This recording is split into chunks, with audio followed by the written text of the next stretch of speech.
ನಮಸ್ಕಾರ. ಕಳಪೆ ಪ್ರದರ್ಶನ ತೋರಿ ಕ್ಲೀನ್ ಸ್ವೀಪ್ ಆದ ಭಾರತ, ಅಳುತ್ತಲೇ ಅಯ್ಯರ್ ನೀಡಿದರು ಸ್ಫೋಟಕ ಹೇಳಿಕೆ.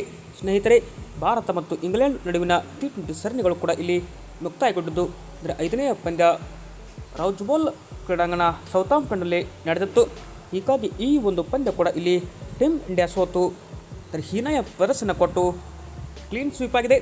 ಅಂದರೆ 4-0 ಅಂತರದಲ್ಲಿ ಇಂಗ್ಲೆಂಡ್ ತಂಡ ಭಾರತದ ವಿರುದ್ಧ ಗೆಲ್ಲುವ ಮುಖಾಂತರ ಇತಿಹಾಸವನ್ನು ನಿರ್ಮಿಸಿದರೆ, ಇತ್ತ ಭಾರತ ಶ್ರೇಯಸ್ ಅಯ್ಯರ್ ಅವರ ನಾಯಕತ್ವದಲ್ಲಿ ಒಂದೇ ಒಂದು ಪಂದ್ಯವನ್ನು ಕೂಡ ಇಲ್ಲಿ ಗೆಲ್ಲೋಕ್ಕಾಗಿಲ್ಲ. ಐರ್ಲೆಂಡ್ ಸೀರೀಸ್ ಮತ್ತು ಇಂಗ್ಲೆಂಡ್ ಸೀರೀಸ್ನಲ್ಲಿ ಭಾರತ ಕಳಪೆ ಪ್ರದರ್ಶನ ತೋರಿ ರೋಸ್ ಬೌಲ್ ಮೈದಾನದಲ್ಲಿ ಬೇಡದ ದಾಖಲೆಗಳನ್ನು ಇಲ್ಲಿ ಸೃಷ್ಟಿ ಮಾಡಿತು. ಅಂದರೆ ಸೌತಾಂಪ್ಟನ್ನಲ್ಲಿ ಸೋಲು ಮುಖಾಂತರ ಭಾರತ 4-0 ಅಂತರದಲ್ಲಿ ಸರಣಿಯನ್ನು ವೈಟ್ ವಾಶ್ ಇಲ್ಲಿ ಮಾಡಿಕೊಂಡಿದೆ.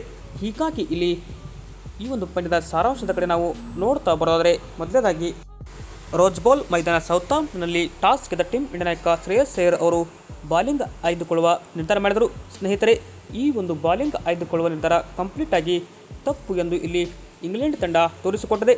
ಇಂಗ್ಲೆಂಡ್ ತಂಡದ ಪರವಾಗಿ ಸಾಲ್ಟ್ ಅವರು ಕೇವಲ 6 ರನ್ಗೆ ಔಟ್ ಆಗಿದ್ದು ಬಿಟ್ಟರೆ, ಜಾಶ್ ಬಟ್ಲರ್ ಮತ್ತು ಹ್ಯಾರಿ ಬ್ರೂಕ್ ಅವರ ಜೋಡಿ 200 ರನ್ಗಳ 200ಕ್ಕಿಂತ ಹೆಚ್ಚು ಪಾರ್ಟ್ನರ್ಶಿಪ್ ಇಲ್ಲಿ ಬಿಲ್ಡ್ ಮಾಡಿದರು.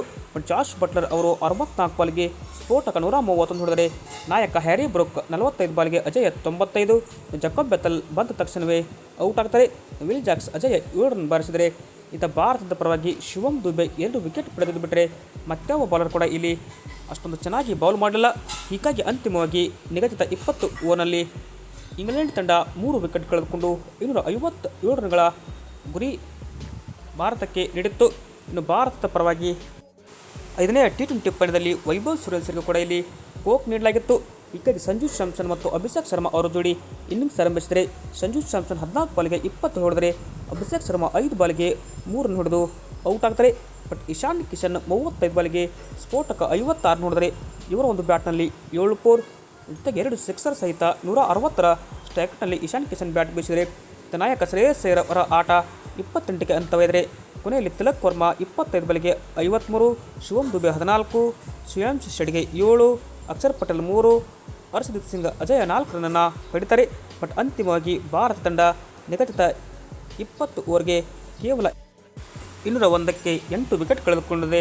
ಭಾರತ ಹೀಗಾಗಿ 56 ರನ್ಗಳ ಒಂದು ಹೀನಾಯ ಸೋಲನ್ನು ಕೂಡ ಇಲ್ಲಿ ಭಾರತ ಕಂಡಿತ್ತು. ಹೀಗಾಗಿ ಈ ಒಂದು ಪಂದ್ಯ ಸೋಲು ಮುಖಾಂತರ ಭಾರತ ಈ ಒಂದು ಇಂಗ್ಲೆಂಡ್ ವಿರುದ್ಧ ಟಿ20 ಸೀರೀಸ್ನಲ್ಲೂ ಕೂಡ ಕಳಪೆ ಪ್ರದರ್ಶನವನ್ನು ತೋರಿ ಕ್ಲೀನ್ ಸ್ವೀಪ್ ಆಗಿದೆ.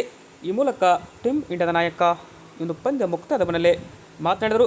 ಬಟ್ ಈ ಥರ ಮಾತನಾಡಿದ ಶ್ರೇಯಸ್ ಅಯ್ಯರ್ ಅವರು, ನಮ್ಮ ತಂಡದಲ್ಲಿ ಬಾಲಿಂಗ್ ಕೂಡ ಅಷ್ಟೊಂದು ಚೆನ್ನಾಗಿ ಮಾಡಲಿಲ್ಲ. ಹೀಗಾಗಿ ನಾವು ತಂಡದಲ್ಲಿ ತಿಲಕ್ ವರ್ಮಾ ಮತ್ತು ಇಶಾನ್ ಕಿಶನ್ ಅವರ ಆಟವನ್ನು ಮೆಚ್ಚಲೇಬೇಕು.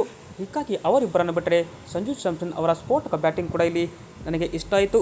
ಹೀಗಾಗಿ ಮುಂದಿನ ಪಂದ್ಯಗಳಲ್ಲಿ ನಾನು ಮತ್ತಷ್ಟು ನಾಯಕನಾಗಿ ಕಲಿಯಲಿದ್ದೇನೆ. ಹೀಗಾಗಿ ಖಾತೆಯನ್ನು ತೆರೆಯಲು ನಾವು ಟೀಮ್ ಇಂಡಿಯಾ ಪರವಾಗಿ ಕಾತುರದಿಂದ ಕಾಯುತ್ತಿದ್ದೇನೆ ಎಂದು ತಂಡದ ನಾಯಕ ಮತ್ತೊಮ್ಮೆ ಇಲ್ಲಿ ಶ್ರೇಯಸ್ ಅಯ್ಯರ್ ಅವರು ಮಾತನಾಡಿದರು. ಇದಕ್ಕೂ ಮುನ್ನ ಮುಂದುವರೆದು ಮಾತನಾಡಿದ ಶ್ರೇಯಸ್ ಅಯ್ಯರ್ ಅವರು, ವೈಭವ್ ಸೂರ್ಯವಂಶಿ ಬ್ಯಾಟಿಂಗ್ ಕೂಡ ಈ ಒಂದು ಸೀರೀಸ್ನಲ್ಲಿ ವೈಫಲ್ಯ ಕಾಣಿತು. ಬಟ್ ಅಭಿಷೇಕ್ ಶರ್ಮಾ ಕೂಡ ಸ್ಟ್ಯಾಂಡ್ ಆಗಿ ತಗೊಳ್ಳಿಲ್ಲ. ಇನ್ನು ಸಂಜು ಸ್ಯಾಮ್ಸನ್ ಆಡಿದರೂ ಕೂಡ ಕೇವಲ 27 ರನ್ಗೆ ಔಟ್ ಆಯಿತು. ಅಂದರೆ ತಿಲಕ್ ವರ್ಮಾ ಮತ್ತು ಇಶಾನ್ ಕಿಶನ್ ಅವರ ಆಟ ಅದ್ಭುತವಾಗಿತ್ತು. ಇನ್ನು ಬಾಲಿಂಗ್ನಲ್ಲಿ ಹರ್ಷದೀಪ್ ಸಿಂಗ್ ಕೂಡ ಇಲ್ಲಿ ಸಿಕ್ಕಾಪಟ್ಟೆ ದುಬಾರಿ ಆದರಂತಂದರೆ ಈ ಒಂದು ಪಂದ್ಯ ನಮ್ಮ ಕೈಯಿಂದ ಚಲ್ಕೊಂಡ್ವಿ. ಬಟ್ ಮುಂದಿನ ಪಂದ್ಯಗಳಲ್ಲಿ ಮತ್ತೊಮ್ಮೆ ನಾವು ಕಮ್ಬ್ಯಾಕ್ ಮಾಡ್ತೀವಿ ಅಂತ ಶ್ರೇಯಸ್ ಅಯ್ಯರ್ ಅವರ ಹೇಳಿದ ಮಾತುಗಳು. ವಿಡಿಯೋ ಇಷ್ಟ ಆದರೆ ಲೈಕ್ ಮಾಡಿ. ಹಾಗೆ ಇದೇ ಥರ ಸ್ಪೋರ್ಟ್ಸ್ ಮಾಹಿತಿಗಾಗಿ ತಪ್ಪದೆ ನಮ್ಮ ಒಂದು ಯೂಟ್ಯೂಬ್ ಚಾನಲ್ಗೆ ಸಬ್ಸ್ಕ್ರೈಬ್ ಆಗಿ ಸಪೋರ್ಟ್ ಮಾಡಿ. Thank you.